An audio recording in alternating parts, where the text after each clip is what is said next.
Welcome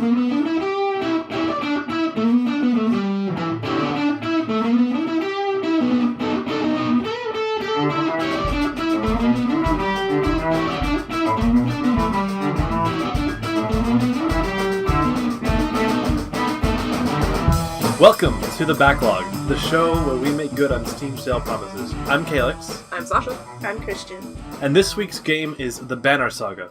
Please note that we will be getting into major spoiler territory in our deep dive, so if you don't want to get spoiled for the game, you should probably put this episode aside for a while. But if you finish the game, or you don't mind spoilers, settle in. Banner Saga, just as a quick overview, it's a turn-based tactics combat game, which combines with a heavy narrative experience as interactive fiction with a sort of resource management layer. I hear we all finished it. We did. Yep. It's exciting. I finished it last night. Nice. At like 3 a.m. So we got you fresh. Yeah. I'm still upset. Fresh Yes. emotion. I actually finished it and I watched it in LP, so I feel... Whoa. I know. I'm very Extremely impressive. I had started playing this game before, so this is my second attempt at the Banner Saga, and I finally made it through. And it had a little pratfalling to get started, because I started off halfway through the game, and I was like, no, I should start over. And then I did that, and then I ended up halfway through the game, and I was like, I'll continue. This is fine. So despite the intense amount of Banner Saga I have played, I might not have seen everything, because I don't know what order stuff happens in. Also, I'm sure there's a difference by the people who survive your playthrough, right? To a certain extent. I don't think that changes too much. There's only a couple permadeaths that I'm aware of. Alright, let's go into what did we know about it going in? What was your experience of meeting this game? Just from what you guys told me, it was kind of the end of the world. We're trying to survive. There's no gods. There's giants. There's humans. That's all I knew. And that it was going to be sad. Yes, yeah. That's literally the only part I know about it, was that it was some kind of high fantasy, and that it was very sad all the time, and only got sadder. Which is accurate. Mm-hmm. Which is accurate. Yeah. I had played up to the bridge before, the Varl landmark, and so I was at the point of needing to go into the Great Hall and tell them, like, hey, break the bridge or don't, or just do a thing. And I was like, I don't remember how to play this game at all. Oh my god, what is happening? So I'm going to start over. And when I did start over, I played on normal difficulty until a few playthroughs later, when I accidentally turned it on and found myself at the Great Hall again. I was like, well, that's not contiguous. No. But I'm running out of time, so I switched it to easy. Yeah. At that point. Yeah, I recognized the normal playthrough, having to rest to get your warriors back up from injured would be helpful. Well, not helpful, but like a cool way of telling that particular story, of interacting with the game, but also I'm a big weenie, and I'm really bad at those fights, so having the fights be difficult and also my warriors constantly injured because I kept losing, I wasn't in love with the story and world enough to tolerate it, so I just flipped it to easy. Yeah, it just felt very defeating, but I wasn't gonna flip it to easy until I knew that you guys had done it. So, yeah, after it was on easy, it was so much better. And I felt like I was a real warrior. And it was nice that they weren't injured, because you just felt punished for trying your best. Yeah. That's true. Yeah, so then They'll when they fell, I was like, oh, it's okay, they're fine. Yeah, I thought initially that if they fell in battle, they would just be dead. And I'm happy to report that is not the case. Yeah, I was worried about that. I was like, oh no, I like that guy. Oh, he's back, okay. Yeah. There are permadeath situations. Yes. You encountered some? I encountered many. When you're on the Varl group section, one of them is like, hey, one of them starts as like, man, I wish the other guy was in charge, and you sort of walk past, and his friend is like, bet that guy wouldn't love to hear you say that, and he gets all embarrassed. And the next day he's like, hey, I'm gonna prove myself to be your friend in combat, buddy. And you're like, yeah, okay. Or I was anyway. I was like, yeah, okay, prove yourself. Keep up the pace. Should be fine. And then he was on my team, and he was a really good fighter, and I really enjoyed it. And then in one of those story beats, where you're picking between a bunch of choices to deal with a problem, one of the sledge had pulled a cart off of a cliff, and that character, which I didn't know at the time because I forgot what his name was, it was just like a set group of letters with a bunch of M's in it. And the choices were to try and knock off the sledge, or try and grab the supplies, or the person. I was like, hey, if I knock off the sledge, then we can get the thing under control. He's not, like, shaking the thing. That is not the case. Everything fell into the canyon and died. Oh. And I lost both the supplies and the person. And then I got back into the combat, and I was like, wait, where did my buddy go? So that was one. And then another one happened at the bridge. I decided to defend it. I was going to do the time and try to talk the Varl into letting us destroy it. I was helping haul bodies off of the bridge, and my shield buddy, who had been with the blonde kid from the start, got hit, and I think fell off the bridge. Yeah, I think that's the last time he's capable of dying. Because I made it past that, and I got an achievement that guy survives. Because he can't die in Act 2. Oh! He can only die in Act 1. Huh. He can die in a lot of ways in Act 1. Is his name like Ivan or something? Or Eirik or something. No, I tried writing down some of these names. Eirik? No. They're just hard to remember. They all sound right. You never hear these names. Yeah. One of them has two names. Ivor. Ivor's the big guy. Yeah. He's the big hero. Ivor is the only one who has a scripted loss. Really? Oh, that's right. Wait, I didn't lose mine, though. His arm. He doesn't die. His arm just gets cut off. Yeah, that happens no matter what. Oh, okay. If you win or lose. Oh, I didn't know you could win that fight. I guess you could, if you knew how to play the game. Well, I mean, I don't know that you can win. I just mean that that's the outcome of that encounter. And I heard that you had some permadeaths. You know what? I don't even remember the deaths before the last one. I don't know why that is. But I got so upset, and maybe that's why I don't remember exactly who it was. Yeah. It is Some people died. Yeah. The other notable thing that happened was, you know the town when you're the human guy? Like, right at the beginning? Rook, yeah. And you go to the town, and it's in kind of a weird place where it's under siege or something. The governor is gone, or in hiding. Oh, yeah. And I decided to make a temporary alliance with this dude. And it turns out he betrays me, and then I steal a bunch of food from him, and his second in command is like, hey, I don't actually like him, I'll come join up with you.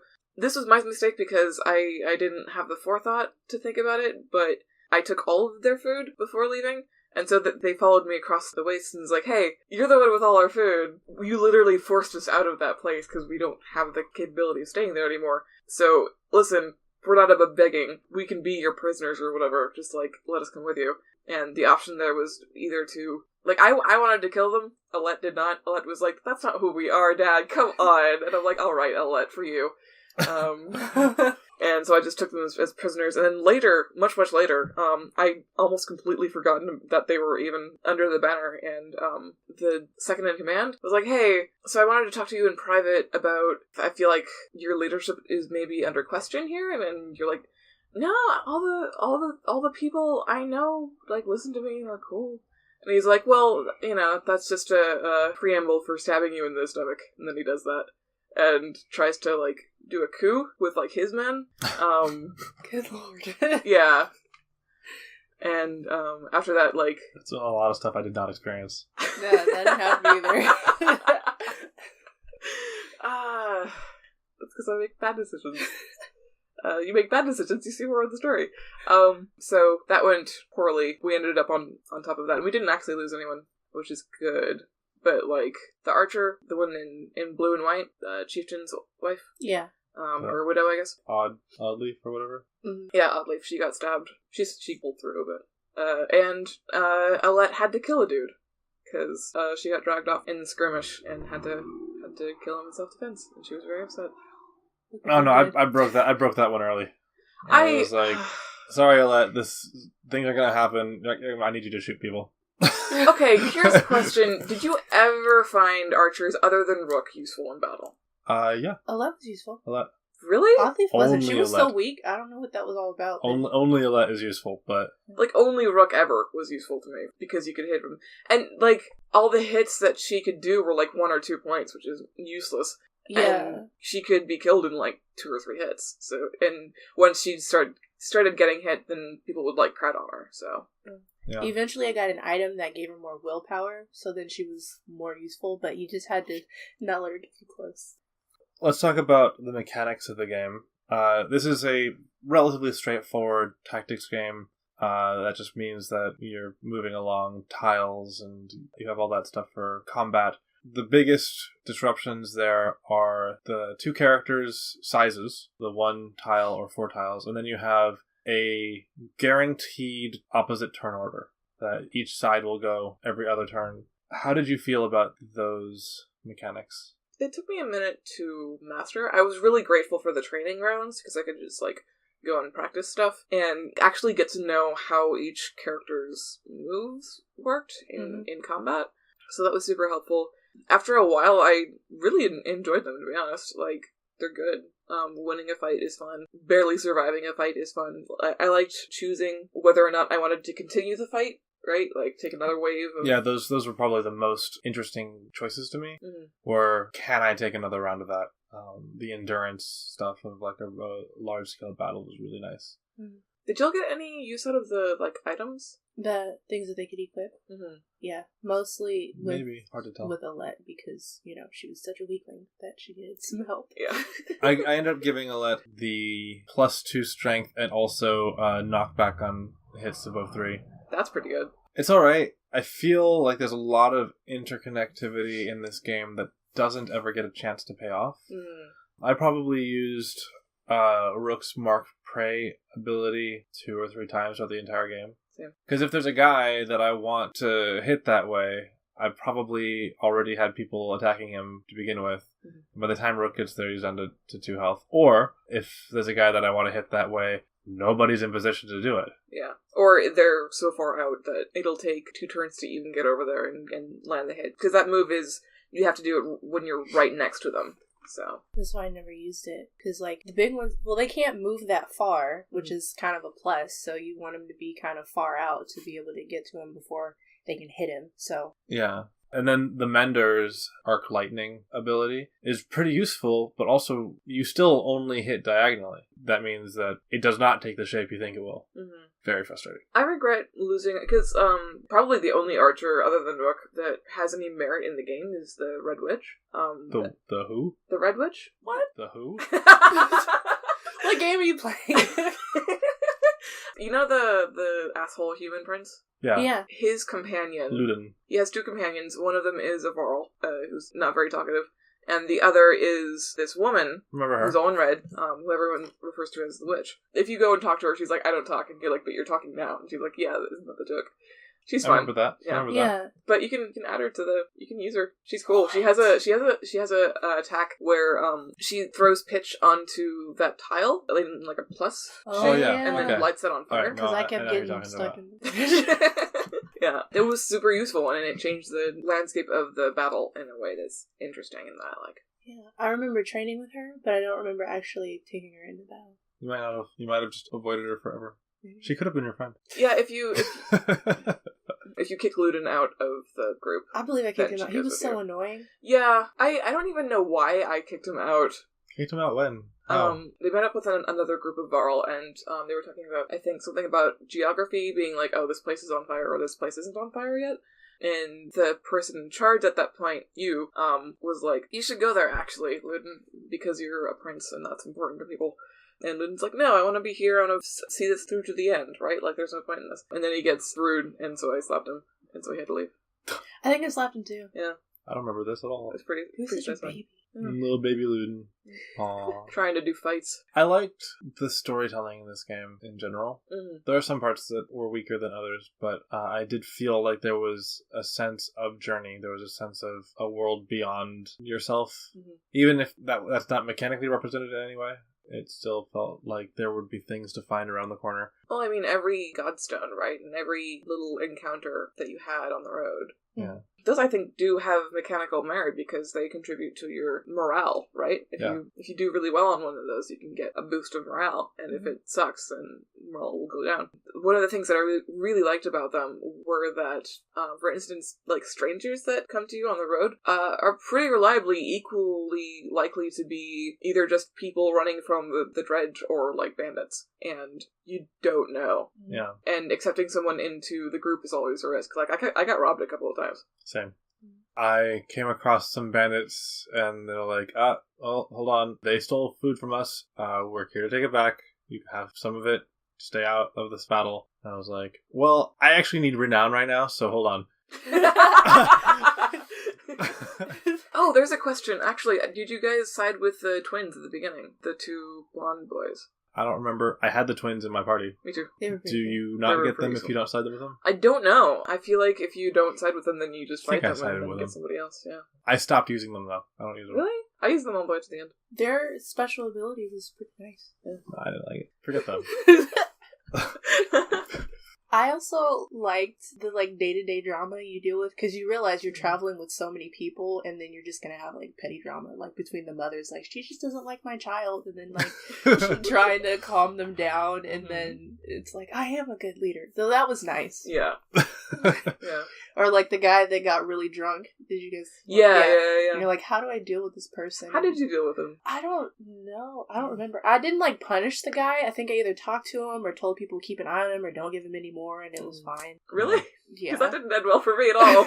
How did it end for you? So I tolerated him as best as I could. I was okay, this guy does not get to drink anymore. And then, of course, he shows up drunk again. And I think he ends up setting a tent on fire and putting people in actual danger and, losing rations. And everyone's mad at him. So I'm okay, here's some rations. Here's a knife. Go live somewhere else. And he was very sad, but... I let the crowd beat him up the first night, and then he stopped making trouble. Oh, well. Maybe I should have done that. Yeah. I was just yeah, no, you're done. You guys feel free to deal with this how you like. We're leaving. Come along as you will. One of the nice things, a little detail, is that, at least I'm pretty sure, because I didn't notice it initially, is that your character list, the arrangement, is how the order in which they walk in the caravan. That's cool. Wait, how would you know the order they walk in the caravan? You can zoom in. What? You can zoom in? They're at the front. Good. The whole time? I didn't know you could zoom in. They were far away, and I was just there we go, the little tiny people. Yeah, you can zoom in. You can't zoom in that far, but you can zoom in enough to be oh yeah, there's the character in white, followed by the character in green, who's taller, and yeah, that's my crew. I know them. Alright, just watching from afar the whole time. Just little tiny specks. Which was cool, to be honest, but I would have liked to zoom in. That would have been cool. I guess. There's nothing to see. Good animation. The animation in this game is good. Yeah. The weird ambient movements. I don't know that they worked for me all the time when people are just standing there and talking. But the art style is really pretty. I really, really, really liked all of the Godstones. There was a cool moment between the wastes and the bridge. I just ran out of supplies because I tried to stay in the town to meet up with the menders person. I stayed there a long time. I stayed there a long time. How long did you wait? Paid for it. I don't think I ever ran out of supplies. Okay, then you probably didn't stay that long. I stayed till I ran out of supplies, and then I would buy half a day's worth of supplies and then stay for another day. So, and then buy half a day's worth of supplies and stay for another day, and I did that until I was really low on renown. I just couldn't afford it anymore, and I was no. One of the things that happened on the road that I really liked was I was very, very low morale because I had no supplies, and the Varl had a drinking game. They were this is something that we do when these times happen, because they happen, because they live for hundreds of years and life sucks. You know how life sucks when you live for 100 years? Yeah. Imagine that, but more. Where they just sort of went around and said the worst thing they could think of and tried to top each other. And I joined in, and it boosted morale, and that felt good. Yeah. I think I told them that it would make it worse. Yeah. It's a fun game. Yeah. I think that I like the way it makes you think about your choices on different scales. I don't think that it pays off all the time, but I think that the emotion that it sets, the tone that it sets, does pay off, does work. Yeah. I wish that the characters had been different.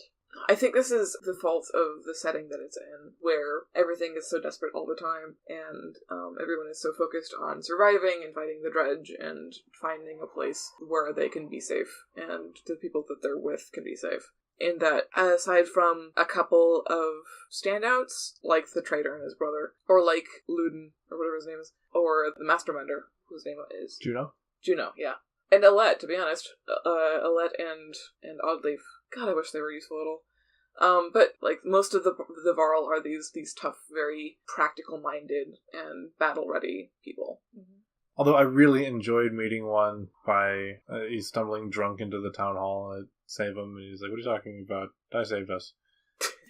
Was that... Oh, no! I left that person. And then you didn't save him? I tried to lure the dredge away. Oh. And deal with them and then come back to the hall, but I guess it didn't happen. Yeah, no, I just followed him in there, and then we fought off the judge, and then I looked around, there's all these, like, civilians, and he's like, why'd you lead them here? And it's like, what are you talking about? It worked. I was like, you're drunk. And he's like, what are you talking about? It worked. Jeez. And then he's like, okay, actually, I was sent here on a mission to get mead, and, I drank a lot of it. I'll give you the rest if you agree that none of this happened. And so we go back to the town with the ravens, or whatever, the ducks. Yeah. Oh, yeah. We get there, and he's like, hey, you're back. Where's that mead? And he's like, that's a great question. He's like, oh my god. Okay, he's cool. This guy. And then a week later, or 2 weeks later, like, we're holding the wall, and I'm like, alright, I need to do this thing. And I was like, well, we would love to help you, but, like, I can't get these people to move without that maid. Like, we would have been in a much better place. And, well, I've got some meat. It's like, hold on. So you came here with this guy who doesn't know where the meat is, and you happen to have mead. Yeah, that's very good. Fine. Alright, you hand it over, we'll take care of this now. I liked being able to have these little character moments in camp. Yeah, those were good. Actually, talking about the training mode, I wish that it had not been diegetic. Diegetic means that it's represented in the game world. Training happens in your training tent, which happens when you set up camp. Which means that if you get a new character in a story moment, you have to make it back to camp before you can train. That's true. Which means that I almost never trained, because when I needed it was before I ended up in a battle with this new character I don't know. Mm-hmm. Well, I think the good part was that you could always click on them to see what they could do. Yeah. So that was always very helpful. Yeah. Because I would always forget what people's abilities and stuff were. I felt like the abilities were much more rarely useful than I wanted. There were a couple that I used pretty regularly. Like, the shield stomp was really good for stripping armor off really big guys. Because otherwise you're chipping away at their armor for however many turns and still getting really, really damaged. I found the twin brothers hatchet thing was super useful. There are better ways to get that armor down. I'm curious as to what your methods were. My thing would be I would start off with Alette and the Mender to try to get them into a position of using the piercing or thread the needle. Because that was a really good one for doing armor damage to a lot of things. Huh. You have to get them in a row, so that was difficult to do. That was hard. That's why I was like, I could never use it because they were never standing right next to each other. Yeah. I always thought the Mender did most of his damage to health and not to armor. That was always my experience. No, that was what Alette was for, is to do damage to armor. Oh, I see. And then the Mender would do damage to health. And then I would have probably 2 of my giants stomp over and take up space. Honestly, I think one of the most effective aspects of gameplay, of tactical strategy in this game, is character placement. Yeah. And it matters so much that it makes everything else feel kind of impotent. If you set up your giants in a certain way, then they can never reach your other characters. You get characters stuck on each other, like they can't move through each other. Only Rook can. Rook and one other character, I think, who can just walk through allies. It can be really easy to get people stuck. Fortunately, Rook rarely needs to walk through allies because he can just shoot from a distance and it does the same damage. Yeah.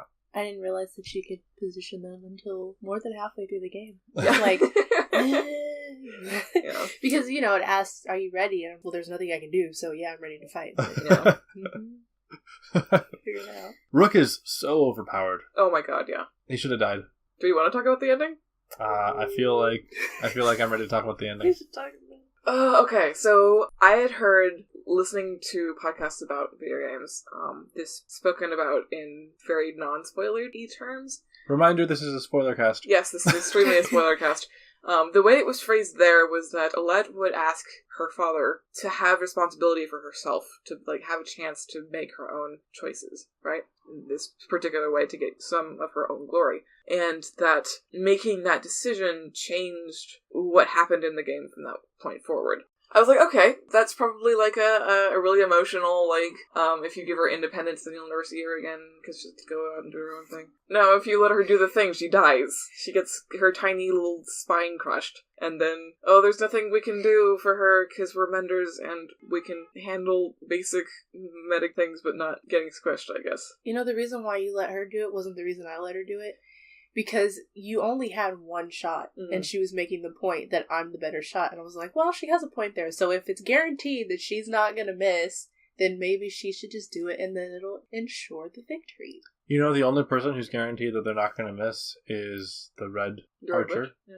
Her bird of prey ability that lets you attack like 2 or 3 spaces further, that is a guaranteed hit. And it's the only one that is a guaranteed hit. There are items that you can use. They're really, really high rank. They're like rank 5 minimum. But they're like, can't be deflected. Yeah. Whatever this person does can't be deflected.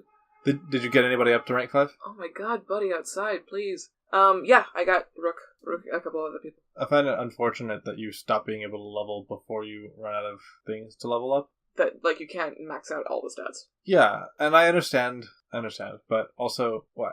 But also the mentor comes to you basically fully leveled. I He was rank 5. level everybody up. I did my best. I tried to. I found that really important because it meant they did more damage in battle. I didn't get everybody up there. I did my best.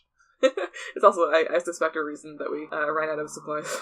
I was spending renown on that instead of food. I also lost Alette. I'm upset about it because it's not mechanically justified. Yeah. As soon as you kill Bellower, I had a full line between Alette and Bellower. And he just goes, that doesn't matter. I'm going to walk through a cutscene. And now she's dead. I was like, what? Another thing is that this game autosaves. So you can't go back and be like, okay, but what happens when... You saw a playthrough, right? Like, so what happens if you pick Rook instead? Or I haven't seen it to the end. As far as I know, Alette just takes over. Hooray, Alette. Which I think is the more narratively satisfying thing. Why? Because then there would be no leader anymore? Alette has a clear arc of trying to assert herself and being protected by the world, by Rook, by Eric, or whoever who goes back to help her early on. And Rook's thing is, this is hard. Yeah. Why am I doing this? This is hard. And I don't see how... I mean, it's not the tightest narrative loop to begin with, but I can see how pushing Alette into a world without Rook makes that question of what is she doing and what is it all for and what matters and what doesn't a lot more immediate to her. But I don't see how losing Alette improves Rook's story. What is the challenge that he wasn't going through yet because she was still around? Yeah, and the thing that would be good about Alette taking over again is one of the things that I really liked about Rook and Yver early in the game is that someone asks, hey, are you the leader of this clan now? And he's like, I guess. And at one point, Yver is like, I sure hope you know what you're doing. And Rook's is like, we're making it up as we go. And, like, that's a known thing between the two of them. Is that, like, yeah, Yver has been around for hundreds of years, but he's been making it up this entire time. He doesn't know what he's doing. And neither does anyone else in this world. We're just doing our best to get by. Which is reflected really well in all of those different choices that you get. Right? Like, none of them... Well, a couple of them are clearer than others, but a lot of them are really murky as to what the right choice is. The entire rest of the game is reinforcing that. I don't feel like losing Alette is something that needs to drive that home, because it's already been driven home through the entire course of the game. Exactly. It's redundant at that point. If you were to play Banner Saga 2, would you go into it with Alette or Rook? Probably Alette, because I'm tired of Rook. Rook is a handy blank slate, but I don't feel like Rook has a character. He's so powerful, though. I feel... Yeah, but Yeah, you don't need it. Yeah, you don't need it. Just get a bunch of cool Varl around, and then you're good. Yeah. So I know he's motivated to protect Rook, but, like, what else is he motivated to do? I don't know. Speaking of Yver, who I've been calling him Ivor, I don't know what to say. That's fine.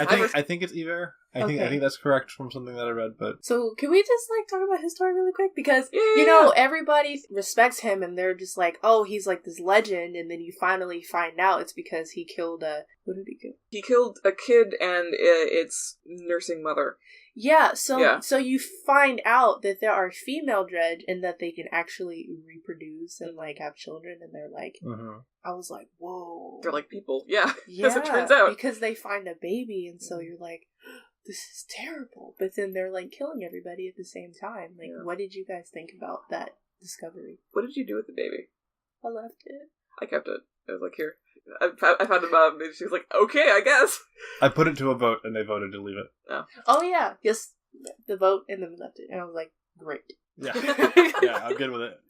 Yeah. That I do like that his story goes to be this legend that doesn't want to talk about it and left. You know, you don't really get a lot of context early on for why you're switching between a group with Varl to a group with fewer Varl. To know that it's a lot fewer Varl, it's just him, basically, because he's sort of outcast. Well, self-imposed, right? Yeah, he's exiled himself. Yeah. And I appreciate the tragedy of his victory. Yeah. There, especially since the thing that he killed is unkillable. It makes sense that it would still be this important event, even if some people knew that that's why. They'd be like, yeah, but you did it. I didn't really feel that way because she didn't try to defend herself because That's also why he doesn't feel that way. Heartbroken. Yeah. Like, his mother just lost her baby, so she's just like, there's no reason to live, and that's why he could kill her. Yeah. Eva agrees with you. Yeah. It was also interesting, the conversation with the Great Serpent, being like, this is supposed to be my apocalypse. This is my time to shine. Why is there a darkness coming? Yeah, what are you doing? Yeah. What have you done wrong? Also, why can't I eat you? Yeah. I don't know why I can't eat me. I have a soft spot for giant serpents, so it's fine. That whole serpent thing and that other, like, unfolding of the end of the world and stuff, I didn't like it. Because really? I don't know. It was just like, you know what, we're dealing with this right now. We're dealing with the dredge. Like, I don't need this right now. I have enough to worry about. It's interesting, but at the same time, I was like, oh, there's more evil things? Well, I think it's made a little bit more difficult because it doesn't pay off in this game. Yeah, it's true. It's for the sequel. In fact, they just announced Banner Saga 3. So all that stuff continues, I guess. Will that be the last game, do you think? The wording that they've used is implied as much. It's cool that it's going to continue into the second one. That's fine, because after I thought about it, and I was like, okay, that's for the next one. It's cool. Yeah. But for the first one, it was like, yeah, I can only handle so much doom. Yeah. I mean, the Serpent's intro was intense. I was amazed. It was very cool. With it just sort of appearing in the background? Well, yeah, first of all, like, you don't see it at first, the mountains start to crack in half and, like, fall apart. And the camera's always very, very far back, so you always have this incredibly beautiful, big, big vista, and you're tiny, tiny people going across the screen. Watching these huge mountains, like, crumble into parts, and then you see the spine of the serpent, like, arcing through one of the fissures, which is really, really cool. I liked it when it was smaller. Is all the conflicts when they're more personal. Yeah. I like the feeling that it evokes of there's this major conflict. Yeah, I like the serpent more as a backdrop, for sure. Yeah, like actually having the conversation with it, I don't know that I enjoyed as much. What do you think about the large-scale battles, which are talking about like formation and what have you? I never did anything but charge in, so I don't know. Same. I don't know what else you can do. And I did formations, but it's the same thing, right? I don't know. Is it? You just go into the battle thing? Yeah. It was unclear, and so I didn't feel comfortable making a new decision. I was like, well, the last one sent my guys in, and then we fought a bit, and that was cool, but I didn't know how else to handle it. Yeah, and I never felt like I was in a position where I could take a loss to experiment. Like, yeah. If this goes badly, then my entire clan is going to die, or whatever. So I need to do the winning thing that's worked so far, which is to charge in and handle it myself. Which I think actually describes my playthrough. I don't think I ever left anything to a vote. Like, for instance, when the daughter dies of the two squabbling mothers, and one of them was like, she killed my kid. I was like, okay, we'll send a medic to examine to figure this out. And it turns out the daughter was sick for a long time and just died from that, and the mother knew that and was just trying to get rid of the other lady. But, like, reliably, I was like, okay, I'll make a choice here. Like, with the baby, with the drunk. I did not find it surprising that the dredge are just running from something else. I appreciate that. I wish that it mattered somewhere. No one makes a different choice because of that. It's sort of hinted at their personhood. Because when you're fighting them, it seems like a faceless wave of evil, right? You're just taking down these things in armor. But literally the first shot of being with Rook and Alette is being behind this tree and watching this dredge carrying a dead deer over its shoulder. And it's holding an arrow in its other hand, so my immediate thought was like, okay, well, maybe it's just picking up this thing and trying to find the person who killed it. Maybe that's just an action that it's taking out of instinct or something. But knowing that they reproduce, they have kids they nurse and raise, equally as likely they eat, that they cook, that they, Yeah. I didn't realize that until the very end. Yeah, me neither. Like, oh. But even though they are running from something, I didn't appreciate that because it's like, okay, so your lives are in danger, so your solution is to kill everybody else? Like, that doesn't make any sense. Yeah. The other thing that I totally forgot was that the sun stopped moving. That's right. That's like the first thing they tell you in this game, and I forgot about it for most of it. Yeah. And that makes sense as far as like what the darkness is. Well, it's the other side of the planet, where the sun no longer goes. Oh yeah, because if you have sun all the time in one place, Exactly. Like that's assuming Banner Saga happens on a round planet. Yeah, that is the assumption. Just saying. Because there doesn't seem to be any other effect to the fact that the planet is no longer spinning at the same speed it was. Assuming it's a planet. Assuming it's a planet. Assuming it spins. Well, is it not spinning? Well, we don't know. Okay. It's a all fantasy we know world. Is that, all we know is that there's a sun in the sky, and it isn't going anywhere. It's got a serpent that thinks that this darkness shouldn't be happening. And all the gods are dead, so there's no one to ask. Are they? Or are they like Bellower and just going to be real mad when they wake up? God, so good. I love that so much. It's like, wait a second, I can't die. Damn it.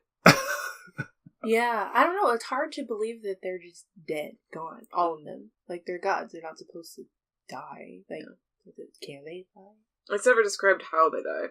Like, you go to the things and sometimes you'll find cool stuff there, or do rituals to honor the gods, or leave stuff there. And you'll learn who they were when they were alive, when they were active in this world, but you never learn how they died. Yeah. I just think that they're inactive.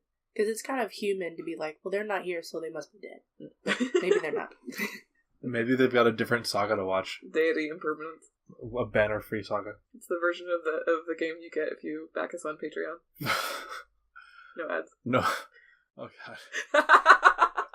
What was I going to say? Something about gods, probably. No, what I was going to ask is, how did you feel about the many, many different storytelling styles? There are a lot of layers to this game. There's full-on cutscenes with voice acting and all that stuff. There's still cutscenes, but now it's just text. There's interactions that are no longer cutscenes, but the text is still there. And then there's interactions that are just a little scroll that comes up and you can pick from a thing. And then there's the interactions in like a conversation, and then there's interactions on the world map, and then there's interactions in the town map. What did you think about how uneven all that is, to have different solutions for all of these? I really like the combination of visual novel and another kind of game.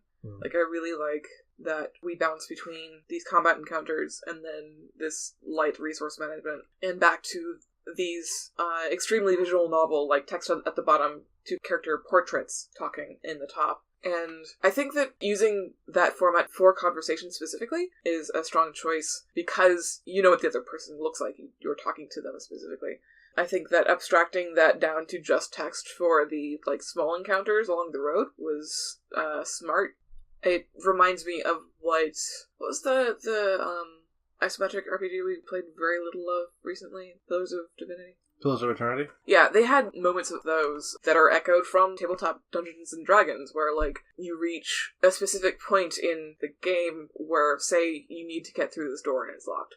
You could try to break it down, you could try to pick the lock, and instead of giving you prompts that you can use the mechanics of the game to do, it gives you text options. So, instead of pressing E to break the door or whatever, you have option 1, break the door, option 2, pick the lock, etc., etc. Which is echoing the way that it works at the table, right? If you're playing this game as a Dungeons and Dragons game, you have a GM and you're one of the players, then the GM is going to say, here's the door, it is locked, how do you get through it? And then you're like, I'm going to do this, and then they'll either come up with a narrative way to talk you through that, or they'll say, give me a skill check, like, how strong are you? Yeah, and figure it out from there. FTL does a similar thing. Just having these little snippets that describe a situation, what do you do about it? I think Banner Saga was a bit more successful with those, making them feel like they had an answer and it weren't just random things. I think also the strength of taking those decisions out of the mechanics of the game, instead of... This isn't actually the question you asked, but I'm happy that they separated those choices out from the RTS, not RTS, but turn-based strategy. Tactical. because in combat you're always looking for the optimal choice, right? You want to look for the thing that's going to make the most damage, that's going to use the least amount of energy, and get you hurt the least. But there's no way to game these problems, which is what helps make them so murky and always so tenuous to navigate when you decide to make a choice, right? Like, any one of these could work, and one of these could be a disaster. I think that separating those out from any way of telling, other than your own mind, which of these is morally or practically correct, I think is the strength of those encounters. Yeah, I like the different styles. The only thing that threw me off was that every once in a while, whoever was narrating would, jump in. No, it's been a long 2 weeks. I'm like, where you been this whole time? Who's this guy? I mean, I appreciate it was cool, but it wasn't very consistent, so it was just kind of weird. It was a good choice for such a small team. This was made by a tiny indie studio using Kickstarter, and I think they did a really good choice in doing it this way. It feels very, very big. It feels like a very big game. Yeah. Even though, now that we're talking about it, I recognize it's really a couple of parts very smartly put together. Emotionally, it's a good game. Did y'all ever use the map for anything? No. Except for wouldn't do it. When the first huge objective was to get to Grofheim, I think it was called. I was like, okay, how far are we from this place? But that's pretty much it. Yeah, I checked it every so often when I was out of supplies. So I was like, okay, when's the next time I can resupply? But it's not like you can use it tactically. You can't be like, okay, well, let's cut through this area. Yeah, you don't get to make a choice at any point. So, and none of that information matters. It's just cool flavor text, which is cool for people who like to read flavor text. So if you got really into the mythos of this game, I can see reaping a lot of rewards from doing that reading and exploring them out. Yeah, what was your least favorite part of the game? The visual of talking to someone when they would flip the camera sucked. I hate it. I'm pretty sure this is just a personal taste thing, but I don't like the choices they made for what should move for each character. And I think part of that is just incongruity of it. It wasn't cohesive. Like, for instance, the big old Varl has these two little strands on his chest, that just sort of move around as if he's moving around or as if the wind is moving them around, but nothing else of that same weight and texture. Like, his hair doesn't move in concert if there was wind going, and he doesn't move as if he's breathing, as if that would move the strings around, and so it just has these two things dangling and dancing in front of you while you're trying to have a conversation. And then with the twins, the same parts for both of them move, so it's like they're the same person. They look exactly the same. Yeah. You're like, no, they're twins. One of them has a cool scar. I had a conversation with that guy for some reason. He was like, they were arguing about, basically, the one with the scar likes to have sex, and the other one was like, hey, that's bad, or whatever. They were having a conversation about that, and I came by and interrupted, and the other guy left, and he's like, listen, I like this life, I like fucking, it's all good. And I'm like, well, this was a constructive conversation, I guess. I'm gonna go. Carry on with whatever it is you're up to, because I don't care. Yeah. The thing that bothered me was during combat, sometimes the stuff in the lower left-hand corner would get in the way of me clicking on what I was gonna do. Oh, yeah. Like if I was gonna fight somebody and you have to move the screen. Yeah. Yeah. It was it interrupted my zone. I wished a couple of times that I could rotate the camera on this one. Which, of course, you shouldn't be able to do, because it's... Well, I guess you could, actually. You could definitely trick that, because you already have the sprites for them facing those directions. So you could it wouldn't be elegant, I guess, but you could rotate it. But I had to physically move someone a couple times to get an attack in, not because they weren't in position, but because I couldn't click right to get them to do that thing. Get your clicking right. I'm trying. Yeah, one time one of my humans was behind a huge dragon. I was like, I can't even see this person. But, I don't know, eventually it worked out fine. My least favorite thing is the opposing turn order. Yeah? It's a clear design decision that I just don't agree with. I think that it makes it so that the best thing that you can do always is get the opposing team down to 1 health and then ignore them. That is not what I did. What do you mean? Well, if you kill something, that means that the other team characters get to take their turn more often. Really? Because after you take a turn, and there are more than one of the opposing team, they will take a turn. There's 3 enemies to attack. And the next turn, you can take this guy out or not. He's going to go in the next turn. If you take him out, the enemy that was going to go the turn after goes next. And just goes immediately. And now you take another turn, the other enemy takes a turn, you take another turn. And then that first enemy that got moved up the slot gets to take a second turn. Mm-hmm. So it's actually very defensively minded, to the point where a couple times I just went in with a smaller party. I went in with only like 4 characters instead of all 6, because your character gets to attack more, and Rook is a lot stronger with like 2 archers who can be anywhere and let Rook take his turn more often. The problem at that point is that the archers are very vulnerable, but that means that the thing that you want to do is not to kill the guy next, is to get him down to 1 health so that he can't hurt you while he takes up a turn. Well, he fully can. He can, but he can do less... like, the next turn will do less damage if this guy has 1 health than if this guy is dead and the next guy goes. You say so. I did not figure that out. I mean, sometimes it did seem like they had extra turns, but I was just like, what the heck? I'm gonna kill you. That's as deep as that went. Yeah. It is an interesting choice, but I think that they should have moved that sort of natural advantage, disadvantage of numbers to somewhere else. If they were going to take it out of that. Because normally in a given round, when my entire team goes, if I have 6 characters, and the opposing team has 6 characters, then there will be 12 actions taken before my first character gets another chance. And then, if I can kill your guys, so you have 4 characters, then I'm only 10 actions away from my first character going again. In most tactical games, which this is not. In this game, there's still 12 actions before your character gets to go. It's just that they get to go more often. So, yeah, that's not my favorite. News to me. It's cool. I'm happy that you could see that. That wasn't your experience at all? No, Because the reason they're going to do less damage to you is because they can only do 1 point of damage to you if their health is 1, under any circumstance. Gotcha. The amount of damage that you do is the amount of health that you have minus the amount of armor that your opponent has. Huh. What? Okay. This is just so much. Yeah, I'm glad that you got a better picture of the combat than we did.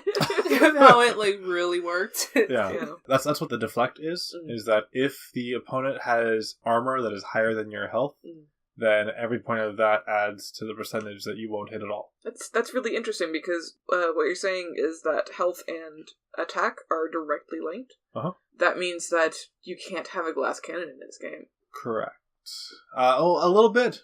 A little bit. If you have a character who had like 20 health and 1 armor, that character will be very easy to damage. Still hard to kill, though. There were several instances in which someone went after one of my characters and just railed on their health solely, just left their armor completely alone. Which is why I was very sad to find out that the Mender's power is to help armor and not health. Because that's... Yeah, there's no way to get health back. Yeah.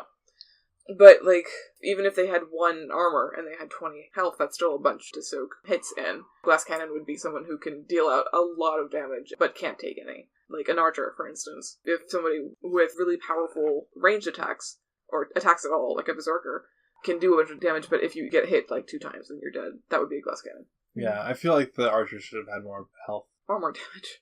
Well, but that's the only way to have more damage, to have more health. It seems like they capped really low, too. Like 9 or something. Yeah. My other misgivings about this game is that the gender disparity is so weird. Like, there aren't any female Varl at all. I was going to say that. Thank you for saying that. I was so curious to see what they would look like, too. Right? They'd be so cool. Like, big with horns. It's not that hard. Come on. Yeah. I can kind of see the reasoning of being like, okay, it's important to the story that Varl can't reproduce or whatever, but... Is that true? Yeah. Varl can't reproduce? Mm-hmm. Oh, I didn't know that. That every single Varl was made by a god. And so now that the gods are dead, there are no more Varls that can be made. But still, you still could add women. I didn't know that at all. Yep. I mean, maybe they had women, but there was like a curse or something. Like, yeah, you didn't have to eliminate the female. Plenty of women can't reproduce. Like, that's a thing. Yeah. And also, none of the fighters, none of the, like, sword or axe wielders or shield wielders were women. Mm-hmm. Like, only archers could be women. That was annoying. Also, absolutely no people of color in this game. Which, again, you could justify, it's a Norse story, but also you have Varl who have big horns. There's no reason you can't have people of color in this game. Yeah, because it's fantasy. It's fantasy. It's high fantasy. Come on. Yeah. What was your most favorite part of this game? Most favorite. My most favoriteest part. Your mostest favorite? It would have had to be winning battles. Winning. Which I thought... Winning was pretty good. Just like winning. Winning felt real good. mean, I usually just really appreciate the story and like visual stuff, but I found myself getting frustrated when I wasn't battling. I'm like, okay, enough with the drama and the traveling, and every time a banner popped up, I was like, I just want to fight. But it was really great. Once I switched from normal to easy and started winning, I was like, yes. I just couldn't wait till I could fight again. Yeah. Fighting is fun. Getting a really big hit in. Yeah. So and good. just like the way that you hit somebody and they're like, ugh, and it's like, yeah. Yes, that'll agreed. teach you. Yeah. I do wish that the stacking thing had worked better more. Like when you get a bunch of enemies in the line, if you hit one in the front, then it'll bump into each other. Yeah. But that was only ever for 1 point of damage, which adds up after a while. But it's so rare to get them in a line and to get in that hit. Mm-hmm. That's not the thing that I like. What's the thing that I liked? The combat is really fun, but I think the things that I liked the most were always the Godstones. Yeah. Mostly because they were almost always little bright spots in these people's lives, right? It's a moment of rest, it's a moment of reflection, it's a chance to have a nice little, drinking party. There was one instance where it was like a fish god of some kind, and there were all these brightly colored scales in the snow, and there was the option to, stay and maybe waste some rations, but let the people find all of these scales, which boosted morale a bunch and got a really cool chain shirt out of it. And that's what I put Rook in. I forget what it did, but it was really, really handy. I don't think I let them stay. I was like, well, supplies, come on. Yeah. Also, why you didn't run out of supplies, obviously. So, whenever the little vignettes came up, those were my favorite. I liked that as well. I really liked that waiting for the mender, and I thought that was really well done. Well, they're not here. What do? I guess I'm just gonna rest. Still not here. Yeah. What do? And then you leave, and your mender guy's like, "Come on, you gotta. It's gonna come. I know it. And it was like, it's been a long time, actually. And then as soon as you find Juno, she's like, yeah, sorry, we couldn't make it. There was this massive canyon in the ground. Yeah. Turns out, can't get there. Also, I'm leaving again, so, wait. Yeah. And he's like, okay. Poor kid. Yeah. One thing that actually scared me was, I think it was the singer, what is it? Bellower? The Stone Singer? Stone Singer Bellower. It was one of those two where it would just yell and just take everybody's, a point of health or armor or something. Yeah, Bellower would do that. I don't know if I was just, super relaxed or something, but it did that one time, and I was like, yeah, I hate that. That was a weighty fight. That was a scary fight, yeah. Yeah. Even on easy, that was like, oh, geez, I don't know about this. I wish that the items... I just wish that there were a little bit more point of contact between the things that interact with each other. Mm-hmm. I never got to the point where I felt like things were behaving the way they told me they did. Yeah, I wish that this would have been a little bit more weight on the art side, but I wish that you could have seen the equipment that you'd given your warriors in combat. I wish that you could have seen the metal bracers that gave more strength, or that these things had visual aspects on their characters, and then you could better connect. This guy's doing better because I put those bracers on, or... They did a little bit. In the stats list on the left-hand side, there's your stats, and right next to that is a little icon. And that icon is the reason it has those stats. You can hover over it, including good morale. Good morale will give you 2 extra points of willpower. Hey. So I was like, hey, why does that say 10 out of 8? And what's that little face next to it? And mouse over. Oh, hey, plus 2 points for good morale. Okay, that's fair. Maybe that's my fault for never, ever, ever looking at that corner of the screen. Yeah. That's fair. I can cop to being bad at games. I will do that. So, I feel like we're wrapping up a little bit. Mm-hmm. Did you like this game? Yeah. Yes. Well, usually when I think about whether or not I liked a game, I think, would I play it again? I would not play this again, I don't think. I might play... Weirdly, I think I would play the combat of it, but I don't think I would play it straight through from the beginning to the end. Even though I am interested in the different branches that it would have, I'm just not prepared to make that journey, that miserable trek across the wastes. Yeah, I enjoyed it, but I found it just really tiring to play. It takes a lot. Wearying game. It grinds down on you a little bit. Which is appropriate. That's what it set out to do. Yeah, I appreciated it for what it was, and I would play another strategy game, but like you, I probably wouldn't be like, oh, let's play Banner Saga today. Would you play Banner Saga 2? I think I would play it and just see how it was going. And then if I found myself getting too depressed, I probably would stop.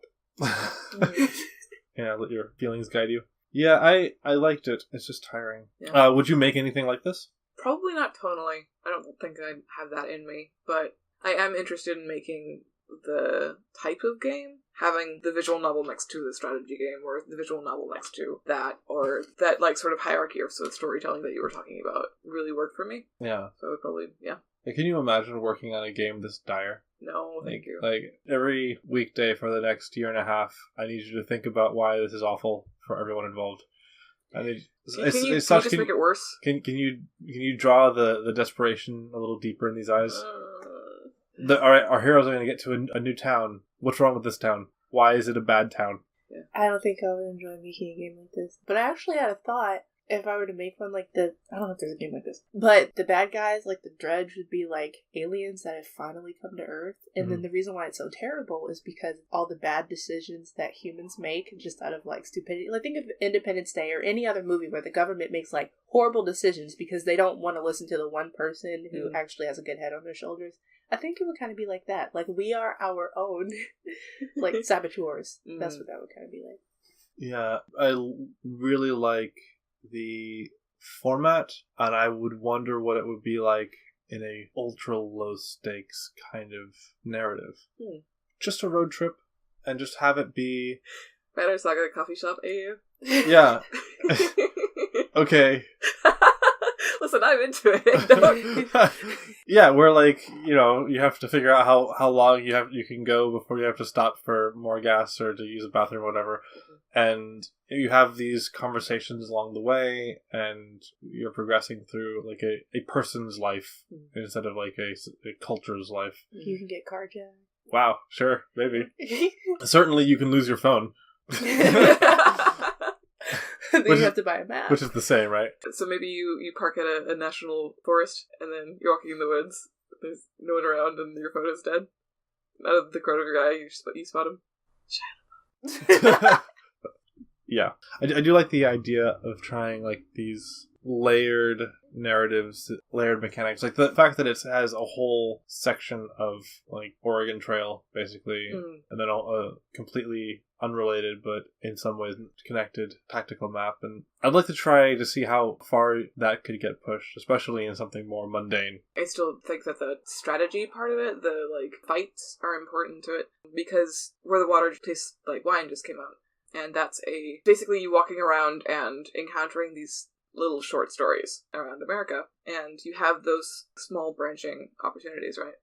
But that's really the full game as far as I know. I haven't gotten very far into it, but I haven't played it yet. It really is just sort of going through these stories and reading, or like listening to them tell you these stories. Yeah, I would want to do the combat in a way that would allow it to be more mundane. Like if the combat itself was something clearly artificial. Or something like Diner Dash or something, right? Or like if it was almost an Octodad approach of use these mechanics to do wildly different things, some of which it's not at all built to handle.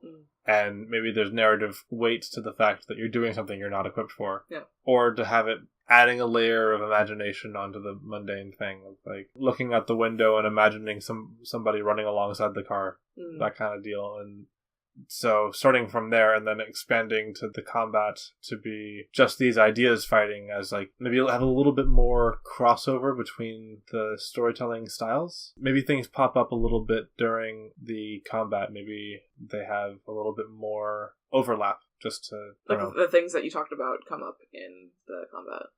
Yeah, stuff like that.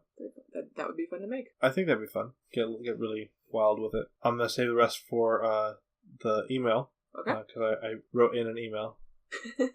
So I'm hoping that you guys are going to read my email. Okay. If you would like to send us an email about this or any other game that we've covered, or will cover, send it to backlog@tcabbage.com. So, yeah, this is sent in to backlog@tcabbage.com. This is from, if I'm saying this right, Calix? Calix?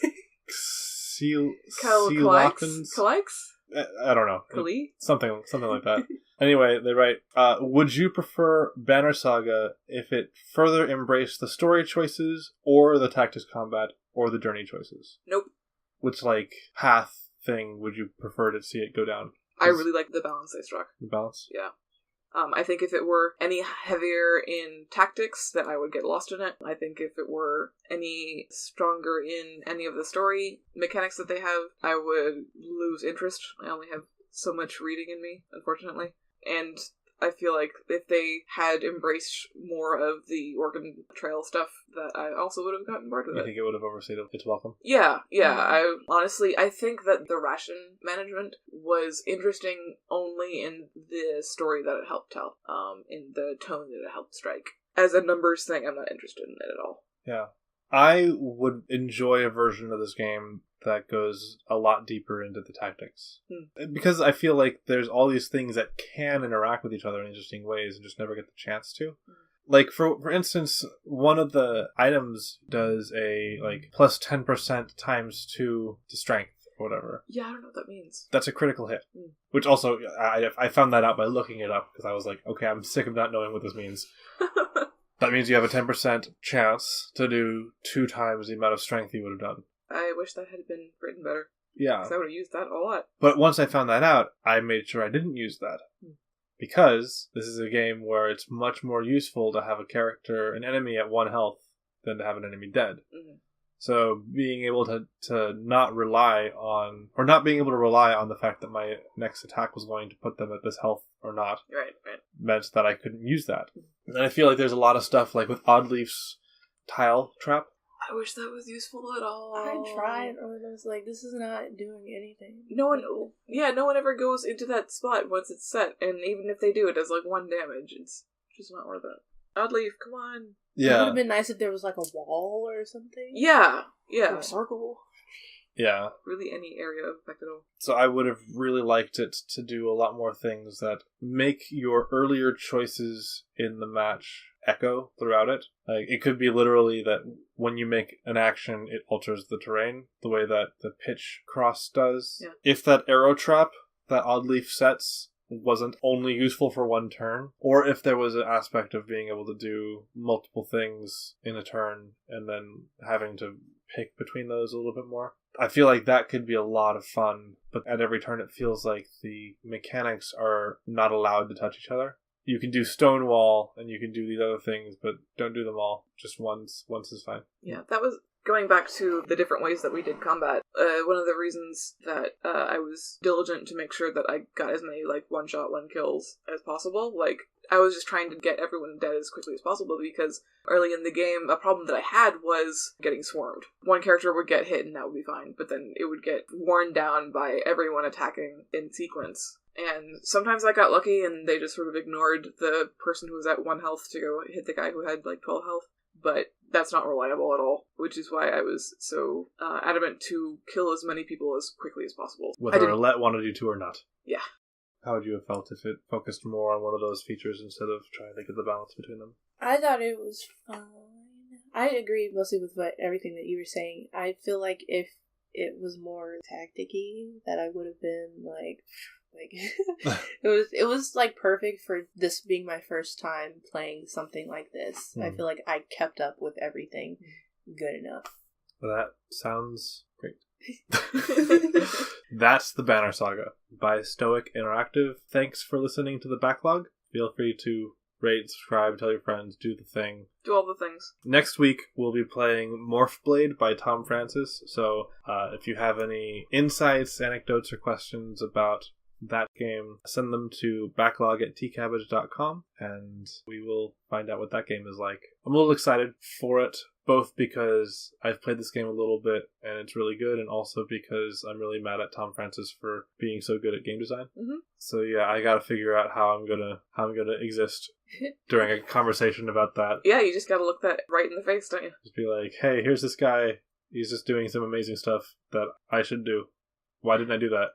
Because you're not Tom Francis. Why am I not Tom Francis, though? So join us next week for the comparison of Tom Francis to James Baxter. It'll be good. But, think about how long I haven't been Tom Francis, though. I could have been Tom Francis this whole time? Or what is it you're saying to me?